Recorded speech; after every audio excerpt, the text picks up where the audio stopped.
Hello everyone, welcome to the exam time. तो भाइयों, आज से हम लोग एक नए सब्जेक्ट की शुरुआत करने जा रहे हैं जो कि है माइक्रो इकोनॉमिक्स। ये यूनिट बहुत ही इंपॉर्टेंट यूनिट हो जाता है सीयूईटी पीजी एमकॉम के पर्सपेक्टिव से। अगर हम इस देखें, हर साल इससे टोटल 4 से 5 क्वेश्चंस आपको देखने को मिल जाएंगे। कितने क्वेश्चन? 4 से 5 क्वेश्चंस एग्जाम में पुट अप किए जाते हैं। तो बहुत ही इंपॉर्टेंट यूनिट हो जाता है, अच्छा खासा वेटेज रखता है हमारे एग्जाम में। अगर सिलेबस की बात करें तो सिलेबस को टोटल 4 पार्ट्स में बाइफरकेट किया गया है, जिसके अंदर हमें सबसे फर्स्ट हमें देखने को मिलता है definition, nature and scope of economics. कुछ इंपॉर्टेंट ऑथर्स के डेफिनेशन को हमें यहाँ पे देखना है। साथ ही साथ मैक्रो वर्सेस माइक्रो पढ़ना है, पॉजिटिव, नॉर्मेटिव, और कैसे इकोनॉमिक्स बिजनेस डिसीजन में हमें हेल्प करता है, उसकी भी हम लोग यहाँ पे बात करने वाले हैं इस पर्टिकुलर चैप्टर के अंदर, इस सब्जेक्ट के अंदर। आप यहाँ पे देख पा रहे होगे कि यहाँ पे यूटिलिटी एनालिसिस हमें देखना है, कंज्यूमर बिहेवियर की बात की गई है, कंज्यूमर इक्विलिब्रियम की हम लोग बात यहाँ पे करेंगे, जिसके अंदर इंडिफरेंस कर्व, आइसोक्वांट वगैरह देखेंगे। साथ ही साथ यहाँ पे हम लोग डिमांड एनालिसिस, बजट एनालिसिस की भी हम लोग बात करते चलेंगे। थर्ड यूनिट की अगर हम लोग बात करें तो इसमें प्रोडक्शन हमें देखना है, जिसके अंदर हम लोग कैसे चीजों को प्रोड्यूस की जाती है, कॉस्ट के बारे में बात करेंगे, आइसो कॉस्ट की बात करेंगे। ठीक है, साथ ही साथ तुम यहाँ पे इकोनॉमीज एंड डिसइकोनॉमीज को भी पढ़ते हुए चलोगे। तो बहुत ही इंपॉर्टेंट यूनिट हो जाता है, क्योंकि थर्ड यूनिट जो है वो थोड़ा सा ब्रॉड है, क्योंकि इसके अंदर मार्केट स्ट्रक्चर को भी इंटीग्रेट किया गया है। तो वो भी हमें देखना है, जिसके अंदर मोनोपोली देखेंगे, इम्परफेक्ट कंपटीशन, परफेक्ट कंपटीशन। और फोर्थ यूनिट की हम लोग बात करें, जिसमें हम लोग pricing of factor of production देखते हैं और कुछ थ्योरीज देखते हैं, जैसे कि rent theory, wages theory, interest and profit theory. Exam में अभी तक उससे नहीं पूछा गया। अगर इसके हम लोग यूनिट वाइज एनालिसिस की अगर हम लोग बात करें, तो तुम यहाँ पे देख पा रहे होगे 2024 की बात की जाए तो इलास्टिसिटी ऑफ डिमांड से हमें एक क्वेश्चन देखने को मिला, प्रोडक्शन से एक क्वेश्चन देखने को मिला, और पर्टिकुलरली टॉपिक की अगर हम लोग बात करें तो इकोनॉमीज ऑफ स्केल से हमें क्वेश्चन देखने को इसके अंदर मिला था।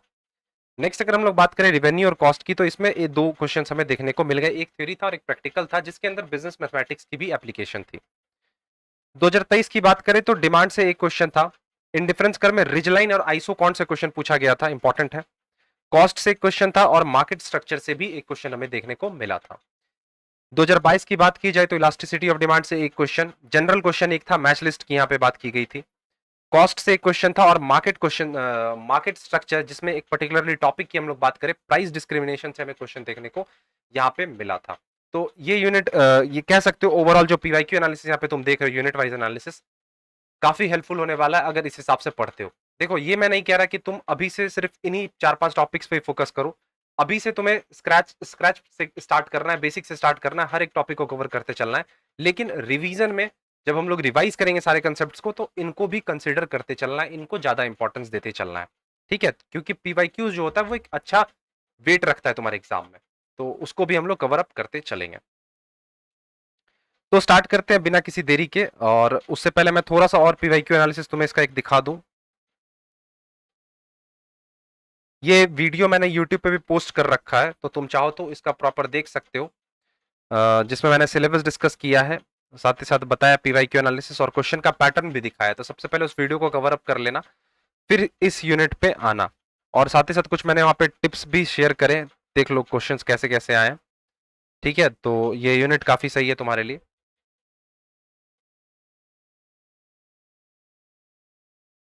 अच्छा, एक इंपॉर्टेंट बात बताना चाहूंगा तुम्हें यहाँ पे, तुम देख पा रहे होगे, ये जो कोर्स है कंप्लीट सीयूईटी पीजी के लिए एक पैकेज की तरह है, जिसके अंदर लाइव प्लस रिकॉर्डेड क्लासेस हैं, पीडीएफ नोट्स हैं, प्रीवियस ईयर पेपर्स है, टेस्ट सीरीज है, डाउट सॉल्विंग है, और व्हाट्सएप ग्रुप है। कंप्लीट कोर्स है, जो बच्चे सीरियस तरीके से प्रिपेयर करना चाहते हैं, स्ट्रक्चर्ड वे में एमकॉम के लिए प्रिपेयर करना चाहते हैं, वो इस कोर्स को ज्वाइन कर सकते हैं। लिंक डिस्क्रिप्शन में है। एग्जाम टाइम ऐप पे ये कोर्स तुम्हें अवेलेबल हो जाएगा। प्ले स्टोर से simply exam time app download कर लेना और वहां से इस कोर्स को ज्वाइन कर लेना। ठीक है, तो अगर तुम्हारे कोई डाउट्स वगैरह होते हैं तो दिए गए नंबर पे भी कॉल कर सकते हो। तो बिना किसी देरी के अपने आज के इस क्लास को स्टार्ट करते हैं, फर्स्ट क्लास जो है हमारा माइक्रो का। चलो, ठीक है, तो देखो, सबसे पहले हमें यहाँ पे जानना होगा कि बात करेंगे हम लोग इकोनॉमिक्स के बारे में। टॉपिक भले ही हमारा माइक्रो इकोनॉमिक्स है, लेकिन हमें बेसिक से बात करते हुए चलना है। तो हमें ये देखना होगा कि इकोनॉमिक्स बेसिकली कहता क्या है हमें। सबसे पहले हमें क्या जानना होगा? इकोनॉमिक्स। इकोनॉमिक्स हमें बताता है कि लोग जो होते हैं, जो हमारे जनरल पब्लिक होते हैं, वो चीजों को कैसे सेलेक्ट करते हैं। मतलब यहाँ पे बात आती है चॉइस की। इकोनॉमिक्स हमें ये बताता है कि हमारी जो ओवरऑल इकोनॉमी है, जिस कंट्री में हम रिसाइड कर रहे हैं, जिस कंट्री में हम रह रहे हैं, उसमें रिसोर्सेज जो है वो लिमिटेड होते हैं, और एक ह्यूमन की जो वांट्स होती है वो अनलिमिटेड होती है। ठीक है, तो वो चॉइस कैसे होता है, ठीक, वो हमें कौन बताता है? इकोनॉमिक्स बताता है। तो economics is all all about how people make choices. लोग कैसे चीजों को चुनते हैं। Choice means selecting one out of the various available alternatives. Alternatives बहुत सारे हैं, अब उसमें से कोई हमें एक पर्टिकुलर चीज को चुनना होता है, एक चॉइस को हमें चुनते हुए चलना पड़ता है। The need for making choice arise due to the scarcity of resources. Basic सा क्वेश्चन, हम लोग चुनते ही क्यों है? जब हमारे पास चीजें अवेलेबल हैं तो हम लोग चूज क्यों करते हैं? तो इसका आंसर ये है क्योंकि हमारे पास जो रिसोर्स है वो लिमिटेड है, बहुत ही कम क्वांटिटी में है। तो हमें यहाँ पे बहुत ही वाइजली चीजों को चुनना पड़ता है। हमारे जो डिसीजन होते हैं चॉइस को लेकर बहुत ही क्लेवरली लेना पड़ता है कि किस प्रोडक्ट पे, किस क्वांटिटी पे या किस अल्टरनेटिव को हमें चुनना चाहिए, सो दैट जो हमारा रिसोर्स है उसकी प्रॉपर यूटिलाइजेशन हो पाए। Hence, economics is the study of how individual and society makes choices. तो बेसिक है, इकोनॉमिक्स ये स्टडी करता है कि कैसे एक इंडिविजुअल या फिर ओवरऑल सोसाइटी किसी पर्टिकुलर चीज को चुनती है या किसी ऑल्टरनेटिव को चुनती है, क्योंकि हमारे पास जो रिसोर्स है वो काफी ज्यादा कम है। बेसिक सा चीज है। The study of economics is based on the assumption that individual choose the alternative that maximize their satisfaction. Economics का ये बेसिक assumption है। इकोनॉमिक्स ये बेसिकली कहता है कि एक इंडिविजुअल वही रिसोर्स को चूज करेगा या वही ऑल्टरनेटिव को चूज करेगा जो कि उसे सबसे ज्यादा सेटिस्फैक्शन दे। क्या करे? सबसे ज्यादा सेटिस्फैक्शन देने की कोशिश करे। तो ये कौन कहता है? बेसिक हमारा इकोनॉमिक्स कहता है। The problem of choice in economic problem faced by all economies. अब ऐसा नहीं है कि ये जो प्रॉब्लम है इकोनॉमी का कि हमारे पास रिसोर्सेस कम है, ये हमारे इंडिया वाले, हमारे इंडियन इकोनॉमी में ही हमें देखने को मिलता है। यूएस की इकोनॉमी देख लो, चाइना की इकोनॉमी देख लो, हर एक इकोनॉमी, हर एक कंट्री ये बेसिक प्रॉब्लम फेस करती है। उसे ये फेस करना होता है कि उसके पास जो रिसोर्स है वो स्कैर्स इन द नेचर है, लिमिटेड है, और उनके जो ह्यूमंस है, सॉरी, उनके जो पब्लिक है, सोसाइटी है, उनके वांट्स जो है वो क्या है? अनलिमिटेड है। तो इकोनॉमिक प्रॉब्लम बेसिकली अराइज ही क्यों होती है? क्योंकि ह्यूमन वांट्स अनलिमिटेड है, रिसोर्सेस क्या है? स्कैर्स हैं। अब एक रिसोर्स के ऑल्टरनेट यूज है। अगर मैं बात करूं एक लैंड की, एक लैंड पे तुम फूड ग्रेन्स भी ग्रो कर सकते हो, बिल्डिंग भी कंस्ट्रक्ट कर सकते हो।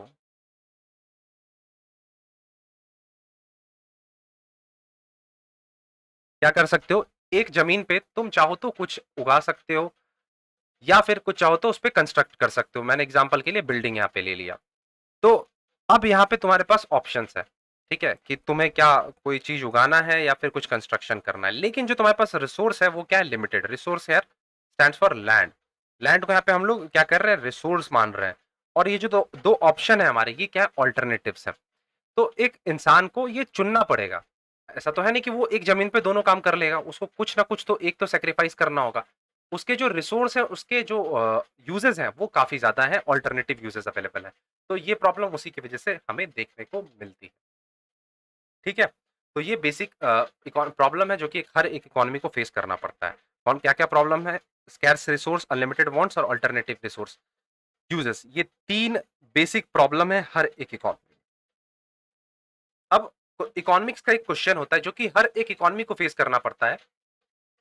हमें क्या प्रोड्यूस करना चाहिए? सबसे पहले व्हाट टू प्रोड्यूस, दूसरा हाउ टू प्रोड्यूस, और तीसरा फॉर होम टू प्रोड्यूस। ये तीन प्रॉब्लम हर एक तीन क्वेश्चन, बेसिकली मैं क्या बोलूंगा, ये एक क्वेश्चन की तरह है।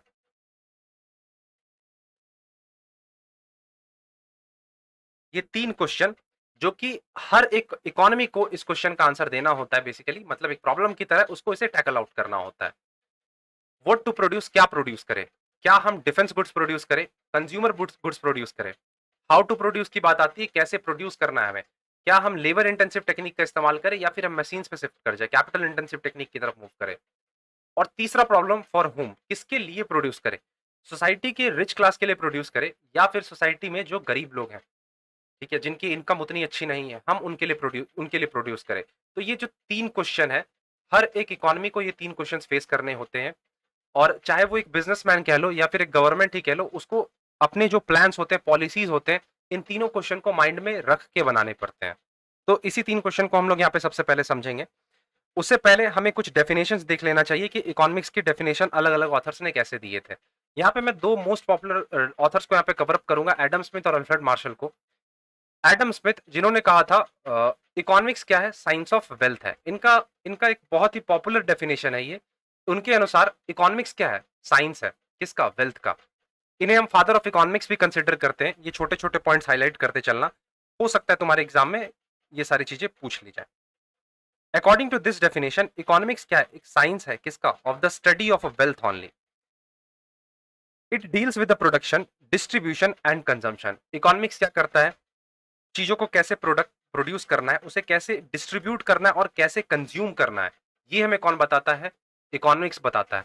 और एडम स्मिथ ने इसी पे एम्फेसाइज किया कि हमारी जो इकोनॉमिक्स होती है वही वो ये तीन बेसिक चीजों पे फोकस करती है कि कैसे प्रोड्यूस करना है, कैसे डिस्ट्रीब्यूट करना है और कैसे कंज्यूम करना है। ये तीन प्रॉब्लम्स को बेसिकली प्रॉब्लम्स तो मैं नाम नहीं दूंगा, लेकिन ये जो तीन सिस्टम होते हैं इसको कैसे समझा जाए, इसी पे एडम स्मिथ ने एम्फेसाइज करा था। This wealth centre definition deals with the causes behind the creation of wealth. ठीक है। अगर नेक्स्ट हम लोग बात करें एल्फ्रेड मार्शल की, तो इनका कहना था इकोनॉमिक्स क्या है? एक स्टडी है of men in the ordinary business of life. According to Alfred Marshall, economics is the study of men in the ordinary business of life.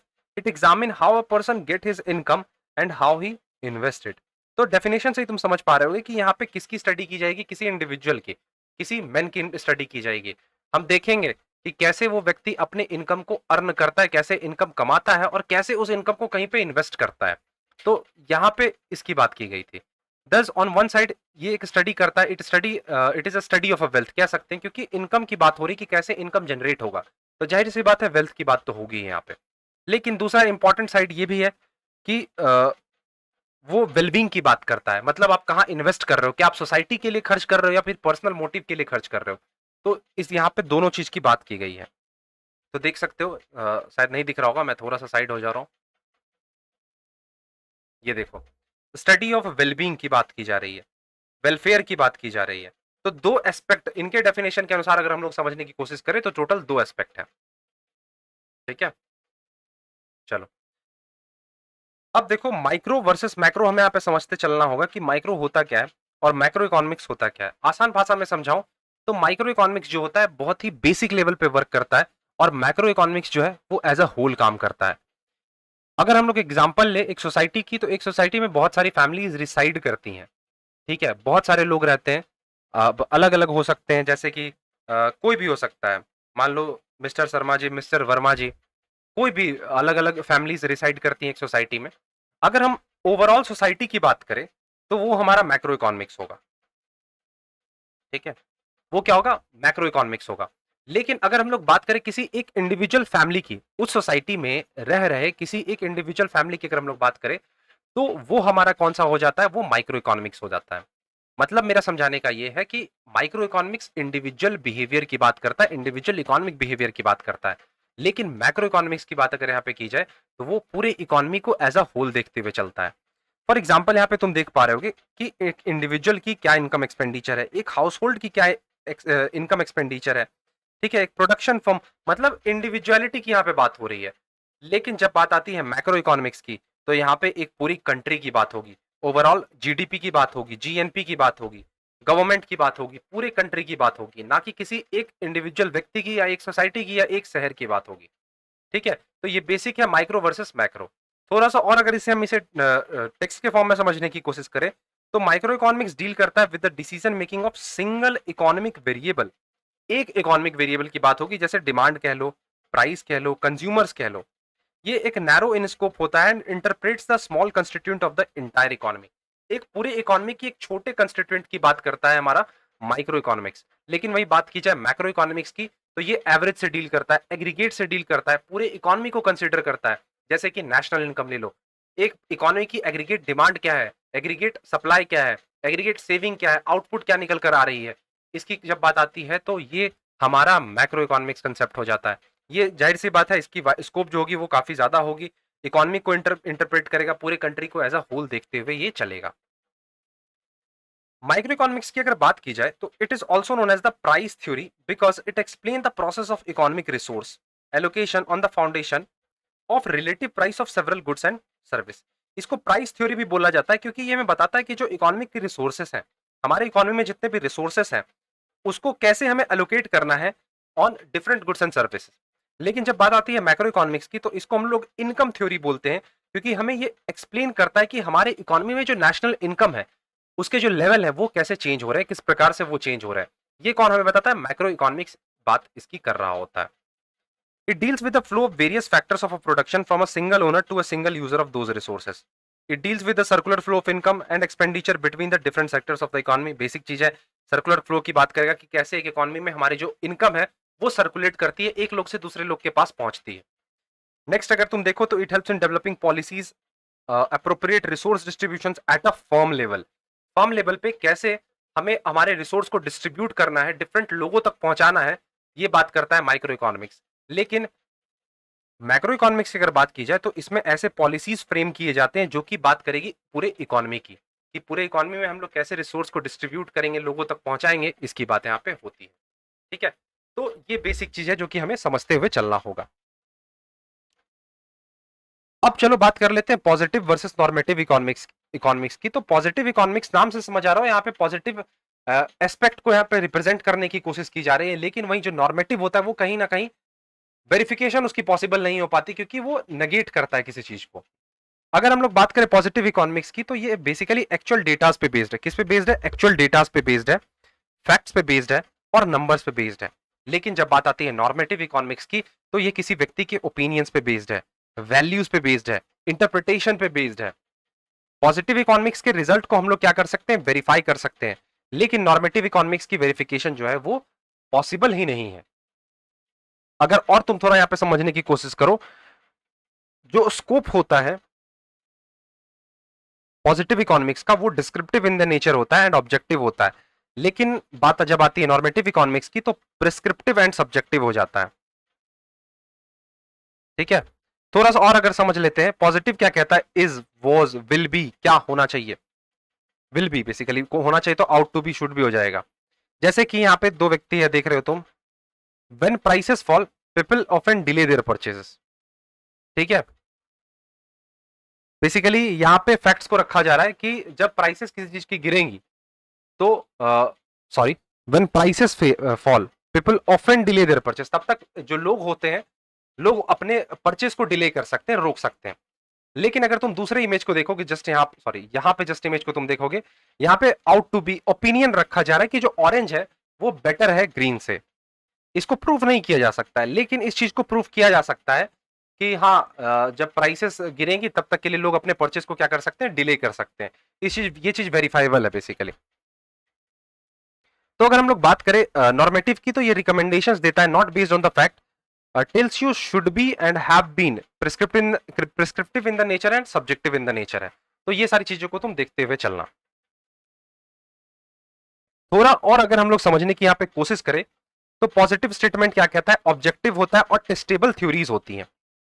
लेकिन जो हमारा नॉर्मेटिव होता है वो वैल्यू पे बेस्ड होता है, जजमेंट पे बेस्ड होता है और ओपिनियंस पे बेस्ड होता है. ठीक है, चलो. तो स्टार्टिंग में मैंने तुम्हें सेंट्रल प्रॉब्लम्स बताया था, एक मिनट. हाँ, स्टार्टिंग में मैंने बात की थी सेंट्रल प्रॉब्लम ऑफ इकोनॉमी की. एक इकोनॉमी में तीन सेंट्रल प्रॉब्लम्स होते हैं, चाहे वो यूएस इकोनॉमी हो चाहे इंडियन इकोनॉमी हो, दोनों इकोनॉमी को फेस करना ही है. What to produce, how to produce and for whom to produce. क्या प्रोड्यूस करना है, कैसे प्रोड्यूस करना है और किसके लिए प्रोड्यूस करना है. एक एक करके चाहो तो यहाँ पे तुम देख सकते हो, वैसे मैंने तुम्हें समझा ही दिया है. व्हाट टू प्रोड्यूस कहता है कि आपको किस टाइप के गुड्स प्रोड्यूस करने हैं. ठीक है, फर्स्ट चीज, किस टाइप के गुड्स आपको प्रोड्यूस करने हैं और किस क्वांटिटी में प्रोड्यूस करने हैं. अब एक इकोनॉमी को चूज करना है कि वो क्या कैपिटल गुड्स के लिए जाए, सिविल गुड्स के लिए जाए, कंज्यूमर गुड्स के लिए जाए, या फिर मिलिट्री गुड्स के लिए जाए, या फिर नेसेसिटीज गुड्स के लिए जाए. एक एक करके समझते हैं. क्या मैंने तुम्हें बोला, कैपिटल गुड्स जैसे कि मशीन्स हो गए, civil goods cloth, watch, radios, etc. Consumer goods बीट हो गई, क्लोथ्स उसमें भी आएंगे, शूज तुम्हारे हो गए. और मिलिट्री गुड्स की बात आए तो इसे हम डिफेंस गुड्स की तरह भी यूज बोल सकते हैं, जैसे कि गन्स हो गए, बॉम्ब्स प्रोड्यूस करना, टैंक्स पे खर्च करना. और नेसेसिटीज में तुम्हारे मेडिसिन आ गए, बेसिक फूड्स आ गए. और एक लग्जरी होता है, कार हो गया, कलर टीवी हो गया, और प्रीमियम फोन्स हो गए, स्मार्ट वॉचेस हो गए. ये सारे लग्जरी लग्जरी चीज में आ गए, ज्वेलरीज आ गए. ठीक है, तो एक इकोनॉमी को ये डिसाइड करना होता है कि वो किस प्रोडक्ट को प्रोड्यूस करने पे ज्यादा एम्फेसाइज करे. ठीक है, तो पहला बेसिक आता है, और किस क्वांटिटी में प्रोड्यूस करे, कि हमारी इकोनॉमी कैसी है, हमारी इकोनॉमी में कितने पॉपुलेशन है, उस अकॉर्डिंग उसको चीजों को प्रोड्यूस करते हुए चलना पड़ता है. नेक्स्ट अगर तुम देखो how to produce, what to produce हमने देख लिया कि हमें क्या प्रोड्यूस करना है. अब बात आता है उस चीज को हम लोग कैसे प्रोड्यूस करेंगे, बनाना कैसे उस चीज को हमें. तो ये हमें क्वेश्चन करता है कि मतलब बेसिकली ये हमसे आंसर मांगता है कि आप किस टेक्निक का इस्तेमाल करने वाले हो। क्या आप लेबर इंटेंसिव टेक्निक इस्तेमाल करोगे या फिर कैपिटल इंटेंसिव टेक्निक इस्तेमाल करोगे? ठीक है, बेसिक चीज है। तो अगर हम लोग लेबर इंटेंसिव की बात करते हैं तो जाहिर सी बात है जो प्रोडक्शन होगा, प्रोडक्शन में हमें डिले देखने को मिलेगा। प्रोडक्शन हमारी क्या होगी, कैसी होगी, स्लो होगी हमारी प्रोडक्शन। लेकिन जब बात आती है कैपिटल इंटेंसिव की, तो कैपिटल इंटेंसिव पे अगर हम लोग शिफ्ट करते हैं तो जो हमारे अनस्किल्ड लेबर्स हैं उनके जॉब चले जाएंगे।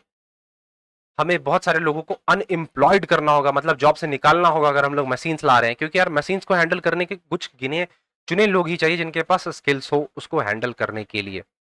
ठीक है, तो ये जो है प्रॉब्लम्स क्रिएट करते हैं, और यहाँ पे जो एक इकोनॉमी होती है, चाहे गवर्नमेंट के पॉइंट ऑफ व्यू से देखें या फिर हम बिजनेसमैन के पॉइंट ऑफ व्यू से देखें, उसको यहाँ पे डिसीजन बहुत ही सोच समझ कर लेना होता है। ठीक है, नेक्स्ट अगर हम लोग यहाँ पे बात करें फॉर हुम टू प्रोड्यूस, किसके लिए प्रोड्यूस करे, वैसे लोगों के लिए प्रोड्यूस करे जो कि इकोनॉमिकली गरीब है या फिर जो अमीर है, किसके लिए आपको प्रोड्यूस करना है। तो ये तीन प्रॉब्लम हर एक इकोनॉमी को आंसर करते हुए चलना पड़ता है। अब एक कंसेप्ट की हम लोग बात करेंगे, production possibility frontier.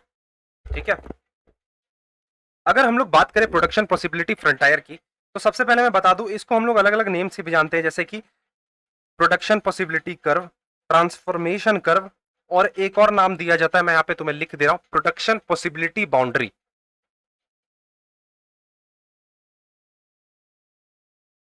Production possibility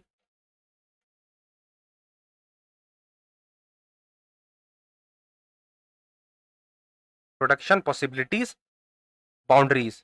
तो ये इसके अलग अलग नाम है। क्या क्या मैंने बोला, पीपीएफ, पीपीबी, पीपीसी, और एक नाम क्या है, transformation curve. Production possibility frontier is a curve which depicts all possible combinations of two goods which can be produced with the given resources and technology in an economy। आसान भाषा में अगर समझाने की कोशिश करूं, ये कर्व हमें बताता है दो गुड्स के जितने कॉम्बिनेशंस बन सकते हैं, कितने कॉम्बिनेशन बन सकते हैं विद द गिवन रिसोर्सेस। तुम्हारे पास रिसोर्सेस है, ठीक है, अब उस रिसोर्सेस के माध्यम से तुम दो गुड्स प्रोड्यूस करने जा रहे हो, उस दो गुड्स के कितने कॉम्बिनेशंस प्रोड्यूस किए जा सकते हैं वो हमें कौन बताता है, हमारा प्रोडक्शन पॉसिबिलिटी बाउंड्री बताता है। यहां पे तुम देख पा रहे होगे, चलो ठीक है, ये इमेज मैं थोड़ा सा जूम कर दे रहा हूं, शायद दिख जाए तुम्हें। चलो, ये हमारा production possibility frontier. X axis पे यहां पे तुम्हें देखने को मिल रहा है आउटपुट ऑफ शुगर, हट जाओगे एक minute, output of sugar x axis पे है, वाई एक्सिस पे आउटपुट ऑफ पिज्जा है। यहां पे तुम्हें point A, B and C, ये तीनों क्या दिख रहे हैं, कर्व पे है ना। पॉइंट डी और ई ये कर्व के अंदर है, और पॉइंट एफ जो है ये कर्व के बाहर है। ठीक है, ये क्या है, पॉइंट्स है। अब यहां पे ये जो तीन पॉइंट्स देख रहे हो, A B and C, A B and C, ये तीन पॉइंट्स बताते हैं कि जो आपके जो कॉम्बिनेशंस आपने दो गुड्स के बनाए हैं वो कॉम्बिनेशन एफिशिएंट है। मतलब आप जब प्रोड्यूस करोगे चीजें एफिशिएंटली होंगी, मतलब रिसोर्सेज का यूटिलाइजेशन यहाँ पे बेटर हो रहा होगा। ये कौन हमें बताता है, हमारा प्रोडक्शन पॉसिबिलिटी कर्व पे जो हमारे जो पॉइंट्स लाई करते हैं। लेकिन जो प्रोडक्शन पॉसिबिलिटी कर्व के अंदर पॉइंट्स लाई करेंगे लाइक डी एंड डी, ये बात करेंगे आपके इनएफिशिएंसी के, मतलब जो आपने अपने रिसोर्सेज का यूटिलाइजेशन प्रॉपर नहीं करा है, आपने उनका एफिशिएंट यूटिलाइजेशन नहीं लिया है। और जो पॉइंट एफ है यहां पे, ये अनअटेनेबल सिचुएशन को डिपिक्ट करता है, मतलब आपने इसे अभी तक अचीव नहीं किया। आसान भाषा में समझो तो आपकी कैपेसिटी से बाहर है, आपकी औकात से बाहर है ये चीज। अब इसके कुछ पॉइंट्स पढ़ लेते हैं। The concept of PP curve is based on the following assumptions. इसके कुछ एजम्पशंस है, एजम्पशंस को समझने की कोशिश करो। पहला की जो अमाउंट है हमारे इकोनॉमी में किसकी, रिसोर्सेस की, वो कैसी है, फिक्स्ड है सर। टेक्नोलॉजी जो होगी वो अनचेंज रहेगी, मतलब जो हमें टेक्नोलॉजी दिया गया है, जिस टेक्नोलॉजी के माध्यम से हम चीजों को प्रोड्यूस करने वाले हैं वो अनचेंज रहेगी, आप उसमें छेड़छाड़ नहीं कर सकते हो। थर्ड की अगर बात करें, जो हमारा रिसोर्स है वो एफिशिएंट है और फुल्ली एम्प्लॉयड है। और फोर्थ की बात करें तो जो रिसोर्सेस है वो are not equally efficient in production of all goods. जरूरी नहीं है कि आप सारे गुड्स में, सारे गुड्स को प्रोड्यूस करने में जो आपके रिसोर्सेस है वो हमेशा इक्वली एफिशिएंट रहे। लॉजिकली सोचो, रिसोर्सेज की क्वालिटी डिग्रेड करते जाती है टाइम टू टाइम। जो क्वालिटी तुमको फर्स्ट आउटपुट से मिल, फर्स्ट प्रोडक्ट से मिल रही है फर्स्ट राउंड में मिल रही है, जरूरी नहीं है कि तुमको वो थर्ड राउंड में मिले या फोर्थ राउंड में मिले। तो ये बेसिक चीज है। कौन हमें बताता है? पीपी कर्व का हमें ये एजम्पशन लेके चलना होता है। 4 एजम्पशंस होते हैं कि रिसोर्सेज इकोनॉमी में फिक्स है, टेक्नोलॉजी जो है वो अनचेंज्ड है, रिसोर्सेज जो है एफिशिएंट है और फुल्ली एम्प्लॉयड है, और रिसोर्सेज जो है वो इक्वली एफिशिएंट नहीं होंगे सारे गुड्स को प्रोड्यूस करने में। ठीक है, तो ये चीज ध्यान में रखते हुए चलना। चलो अब देखो कुछ बेसिक चीजें, बेसिक कंसेप्ट को और हम लोग कवर अप करते चलते हैं। इंट्रोडक्शन के अंदर ही अपॉर्चुनिटी कॉस्ट का कंसेप्ट यहाँ पे देखते हैं। बहुत तुमने सुना होगा the next best alternative foregone.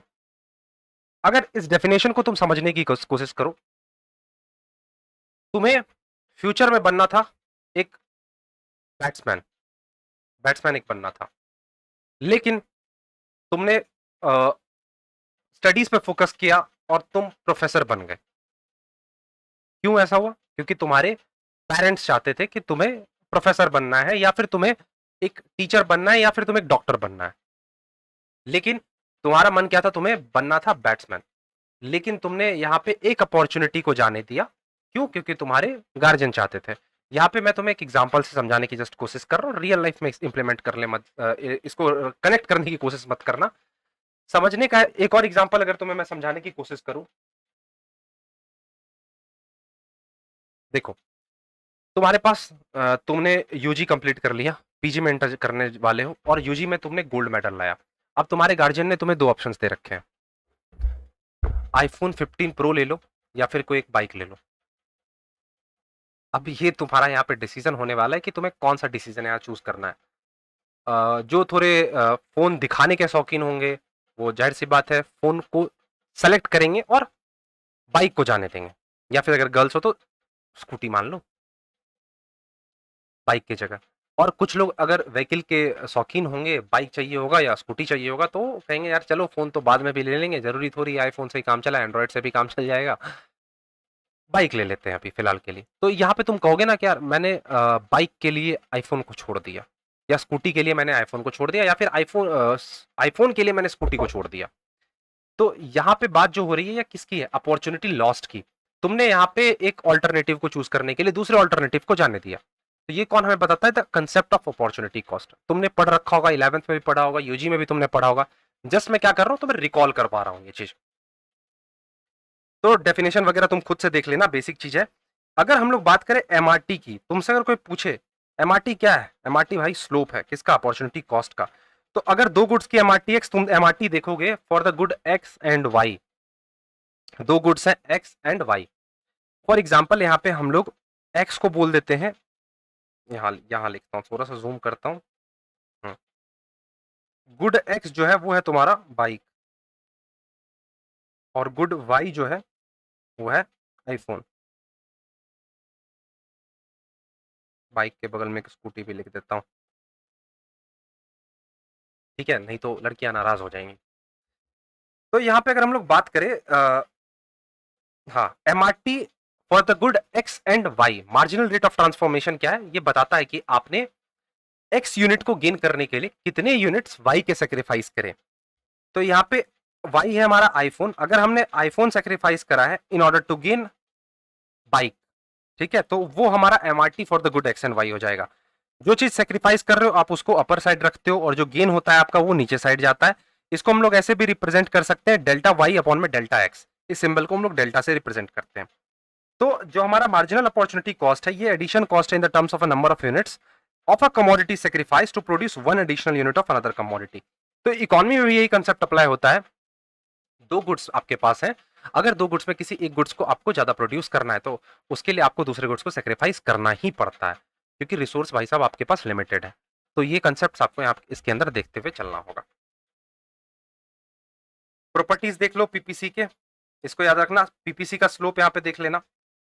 PPC जो है डाउनवर्ड स्लोपिंग होता है। The slope of PPC means that it country want to produce more of one goods, it has to produce less quantity of other goods. PPC का जो shape होता है वो concave होता है to the point of origin. PPC का shape देख लो कैसा है, concave to the point of origin. अच्छा, क्या पीपीसी कन्वेक्स हो सकता है? बिल्कुल हो सकता है। अगर आपका मार्जिनल अपॉर्चुनिटी कॉस्ट डिक्रीज करता है तो उस केस में आपका जो पीपीसी होगा वो कन्वेक्स बनेगा। लेकिन अगर आपका एमओसी कांस्टेंट है, मार्जिनल अपॉर्चुनिटी कॉस्ट कांस्टेंट है, तो उस सिचुएशन में जो आपकी कर्व होगी वो भी कांस्टेंट बनेगी, डाउनवर्ड स्लोपिंग बनेगी, एक स्ट्रेट लाइन बन जाएगी। अब हम लोग यहाँ पे कुछ बेसिक क्वेश्चंस करेंगे और इस लेक्चर को कंप्लीट करेंगे। ज्यादा लंबा लेक्चर को खींचूंगा नहीं, मैंने शेड्यूल में भी बता रखा है, मैंने शेड्यूल तुम लोग को दे रखा है व्हाट्सएप ग्रुप पे भी प्लस ऐप पे भी। शेड्यूल में मैंने बताया कि हमारे जो लेक्चर की जो ड्यूरेशन होती है वो 20 से 40 मिनट्स की ही होती है, इससे ज्यादा हम लोग क्लास को नहीं खींचते क्योंकि स्टूडेंट्स बोर हो जाते हैं। पहले क्वेश्चन को आंसर करने की कोशिश करो। विच of the following statement regarding micro economics is not correct. Word पे फोकस करना। स्टूडेंट्स अक्सर यहीं पे गलती करते हैं, वो लोग क्या करते हैं, बहुत ही जल्दबाजी में रहते हैं और इस वर्ड को भूल जाते हैं पढ़ना। ये गलती मत करना। बताओ जल्दी से इस क्वेश्चन का आंसर, खुद से आंसर करो। यहां पे दो स्टेटमेंट्स दे रखे हैं तुम्हारे पास। पहला स्टेटमेंट कहता है the behaviour of aggregate measure of the performance of the economy is studied. Word पे फोकस करना है। मैंने क्या बोला, किस पे फोकस करना है, वर्ड पे। एग्रीगेट मेजर किसकी, पूरे इकोनॉमी की। ये किस में मेजर होता है, माइक्रो इकोनॉमिक्स में। क्या सर ऐसा तो नहीं होता। दूसरा है different types of markets are studied. ऐसा होता है क्या, होता है सर। तो तुम्हारे हिसाब से क्या आंसर होना चाहिए। सर स्टेटमेंट 1 तो गलत है, आप स्टेटमेंट 2 है वो सही है। तो अगर तुम इसका आंसर करने की कोशिश करो, तुमसे पूछा इनमें से कौन से स्टेटमेंट्स माइक्रो इकोनॉमिक्स को लेकर सही नहीं है, तो सर सही नहीं तो हमारा फर्स्ट है, पहला हमारा गलत है, पहला सही नहीं है, तो ओनली वन। राइट आंसर क्या हो जाएगा, ओनली वन। बेसिक क्वेश्चन था। दूसरा क्वेश्चन देखो, विच of the following statement about the PPC curve is accurate. PPC curve को लेकर यहां पे तुमसे पूछा गया है कि इनमें से कौन सा स्टेटमेंट पीपीसी कर्व को लेकर एक्यूरेट है, सही है। पहला यहां पे तुम देखो, the main reason for the rightward shift of the production possibility curve is a war. अच्छा मैंने तुम्हें शिफ्ट नहीं पढ़ाया, शिफ्ट एक बार कंसिडर कर लेना। प्रोडक्शन पॉसिबिलिटी कर्व में शिफ्ट होता है। The main reason for the rightward shift of the production possibility curve is migration, and the main reason for rightward shift for the production possibility curve is skill development, and the main reason for the rightward shift for the production possibility curve is natural disaster। बोला गया है इनमें से कौन सा statement about the production possibility curve is accurate. इसमें accurate की बात की गई है कि सही कह लो कि कौन है ज्यादा एक्यूरेट, कौन सा स्टेटमेंट है। तो अगर सही आंसर की बात करें तो बेस्ट इसका आंसर होगा स्किल। अगर आपका जब स्किल एनहांस होता है तो जो आपकी पीपीसी है, जाहिर सी बात है शिफ्ट होगी किसकी तरफ, राइटवर्ड की तरफ शिफ्ट हो सकती है आपकी पीपीसी कर्व। कैसे शिफ्ट होगी, राइट की तरफ आपकी पीपीसी कर्व शिफ्ट हो जाएगी। आपका स्किल बढ़ रहा है, जाहिर सी बात है जो आउटपुट निकालने की कोशिश करोगे वो भी ज्यादा निकलेगा, तो पीपीसी कर्व राइट तो शिफ्ट होगा ही। ठीक, चलो नेक्स्ट क्वेश्चन की ओर बढ़ते हैं। Which of the following statement reflects the actual relationship between the marginal opportunity cost and production possibility frontier. MOC और पीपीएफ या पीपीसी, इन दोनों के रिलेशनशिप को कौन सा स्टेटमेंट यहां पे रिफ्लेक्ट कर रहा है, ये तुम्हें बताना है। बताओ। पहला स्टेटमेंट कहता है when marginal opportunity cost remains constant. जब एमओसी कांस्टेंट रहेगा तो प्रोडक्शन पॉसिबिलिटी जो है वो डाउनवर्ड स्लोपिंग स्ट्रेट लाइन बढ़ेगा। अभी तो बताया था अगर एमओसी कांस्टेंट है तो पीपीसी एक स्ट्रेट लाइन डाउनवर्ड की तरफ मूव करेगा। तो पहला तो सर सही है। दूसरा, when the marginal opportunity cost remain constant PPC is upward sloping straight line. Upward होता है क्या, when marginal opportunity cost remain constant PPC जो है वो सेंट्रल स्लोपिंग स्ट्रेट लाइन। नहीं सर। एंड लास्ट स्टेटमेंट कहता है कि कोई रिलेशन ही नहीं है कांस्टेंट, एमओसी कांस्टेंट और पीपीसी में। तो राइट आंसर इसका ऑप्शन ही हो जाएगा, जस्ट अभी हमने इसको डिस्कस किया था जस्ट थोड़ी देर पहले। ठीक है, तो चलो यार लास्ट क्वेश्चन देख लेते हैं। Which of the following is a sign of free economy. Basic सा क्वेश्चन है, शायद तुमने आंसर भी देख लिया होगा मेरी मिस्टेक की वजह से। चलो आंसर करो, इनमें से कौन सा साइन है फ्री इकोनॉमी की। पहला कहता है प्राइस जो है वो रेगुलेटेड है। दूसरा क्या कहता है, प्राइस पार्शियली रेगुलेटेड है। और तीसरा कहता है प्राइस जो है वो डिटरमाइन किया जाता है with the help of forces of demand and supply. और फोर्थ कहता है नन ऑफ द अबव। ये तुम्हें बताना है, जल्दी से बताओ। Basic question, demand and supply determine करेगा, डिमांड एंड सप्लाई के इंटरेक्शन से प्राइसेस डिटरमाइन होती है। ठीक है, तो यही क्वेश्चन था। तो आई होप तुम्हें आज का लेक्चर पसंद आया होगा। देखो बेसिक लेक्चर है, फर्स्ट लेक्चर था, इसमें रॉकेट साइंस तो पढ़ाऊंगा नहीं, छोटे छोटे कंसेप्ट से सिखाऊंगा जो कि इकोनॉमिक्स के बेसिक्स होते हैं, शुरुआत होते हैं, जहां से इकोनॉमिक्स हमारी स्टार्ट होती है। तो आई होप तुम्हें चीजें अच्छी लगी होंगी, क्लासेस समझ में आई होंगी। और जो भी बच्चे पेड कोर्स से जुड़ना चाहते हैं, एग्जाम टाइम के पेड कोर्स से जुड़ना चाहते हैं, वो जाकर इस कोर्स को ज्वाइन कर सकते हैं। एग्जाम टाइम में अवेलेबल है, ये ऑफर एंड हो चुका है, आपकी जानकारी के लिए बता दूं मैं, ये ऑफर अब एंड हो चुका है। ठीक है, ये 5 अगस्त तक ही ऑफर अवेलेबल था, आपके लिए कोर्स अवेलेबल है एग्जाम टाइम पे और डिस्काउंट कोड के साथ अवेलेबल है। उस कोर्स, अभी जो कोर्स है उसमें एक और ऑफर दी गई है, आप चाहो तो ज्वाइन कर सकते हो, उसमें टेस्ट सीरीज फ्री है।